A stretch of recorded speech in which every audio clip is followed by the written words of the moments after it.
ప్రియ సంగమా, ఎంతమంది జీవితాల్లో ఆర్థిక పరిస్థితులు ఈరోజు కృంగతీస్తున్నాయి? మీ జీవితాల్లో ఎంతమంది జీవితంలో కరువు అనేది అనుభవిస్తున్నారు? అయితే నా ప్రభు దగ్గరికి మీరు రాగలిగితే, బలిపీఠాన్ని సరి చేసుకోగలిగితే, బలిపీఠం దగ్గరకు వచ్చే అనుభవం, బలిపీఠం దగ్గరకు వచ్చే భక్తి జీవితం మీ జీవితంలో ఉంటే, ప్రభు అన్నిటినీ సరి చేయబోతున్నాడు. ప్రభు అన్నిటినీ ఆయన అనుగ్రహించబోతున్నాడు.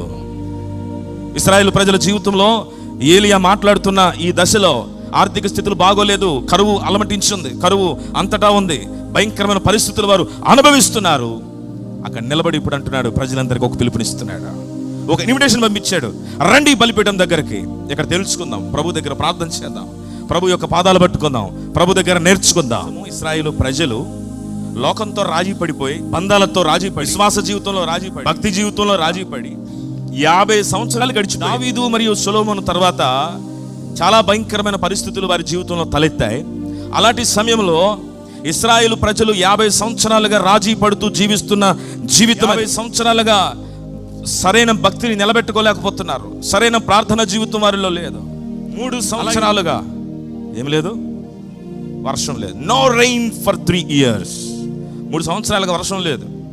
ఇలాంటి సందర్భంలో చూడండి, ఆ దేశంలో కరువు ఉంది, ఆర్థిక స్థితులు బాలేదు, ప్రజలు చెడుతనంలో ఉన్నారు, దేశము చీలిపోయింది. The nation has divided into 2 parts. ఇశ్రాయేలుగా యూదాగా విభజన జరిగింది. ఇలాంటి పరిస్థితిలో ఏలియా అక్కడికి వచ్చి దేశ క్షేమం కొరకు ప్రార్థించడానికి పూనుకున్నాడు. ప్రజలను ప్రభు దగ్గరికి రమ్మని పిలుస్తున్నాడు. జాగ్రత్త గమనించండి, దేవునితో సరైన సహవాసం లేనప్పుడు, ప్రభుతో సరైన రిలేషన్ లేనప్పుడు జరిగే సంగతులు ఇవన్నీ. ఏలియా ఒక్కడే ఉన్నాడు, అటు ప్రక్కన 450 మంది అబద్ధ ప్రవక్తలు కూడా ఉన్నారు. 450 మంది అటువైపు, ఇటువైపు ఎంతమంది? ఒక్కడే నిలబడ్డాడు, ప్రభు కొరకు ఒక్కడే నిలబడ్డాడు. ఇప్పుడు ప్రజలను పిలుస్తున్నాడు, ప్రజలారా రండి, నేను ఒక్కడిని ఒక తీర్మానం తీసుకుని, ఒక నిర్ణయం తీసుకుని ఇక్కడ నిలబడ్డాను. మీరు కూడా ఎవరికి వాళ్ళు వ్యక్తిగతంగా తీర్మానం తీసుకుని బలిపీఠం దగ్గరకు రండి అని పిలిస్తే వాళ్ళందరూ కూడా సమకూర్చబడ్డారు. దేవునికి స్తోత్రం కలుగును గాక.